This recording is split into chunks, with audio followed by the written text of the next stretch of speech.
ভোগ করবে আমার এই যত্ন করা বাগানটা। এখানে অনেক মেডিসিনাল প্ল্যান্ট আছে, ফুলের গাছ আছে, চারা গাছ আছে। এখানে আমি এই কলমের কাজগুলো, হর্টিকালচারের কাজগুলো করে থাকি।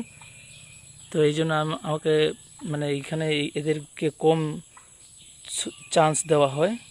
তো এদের সৌভাগ্যতায় এরা সময় পেয়েছে, তার মধ্যেই যা করার করবে।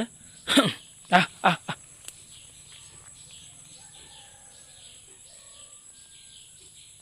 আহ আহ আহ। দাঁড়া, আমি সামনে যাই। আহ আহ আহ আহ আহ আহ আহ। এই যে আসলে ও অসুস্থ, মানে ওকে ওই টার্কিটা অসুস্থ করে দিয়েছে, এই জন্য আগে ছাড়লাম একে। মানে এরপরে আমি ভেবেছি যে একে ওর সাথে রাখা যাবে না, ও ওর মতো করে থাকবে, কেউ ডিস্টার্ব করবে না। আহ আহ। এই যে অনেক রোগা হয়ে গেছে, মানে বয়স হয়ে গেলে ওরা আস্তে আস্তে রোগা হয়ে যায়।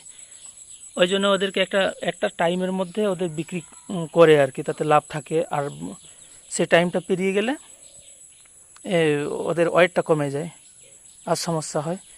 তো অনেকটা বয়স হয়ে গেছে, এবারে যেহেতু পোষা। এই ওই যে ওকে তাড়িয়েছে, ওকে ওকে ওকে দেখো দেখো, ওই যে তাড়িয়েছে। আহ আহ আহ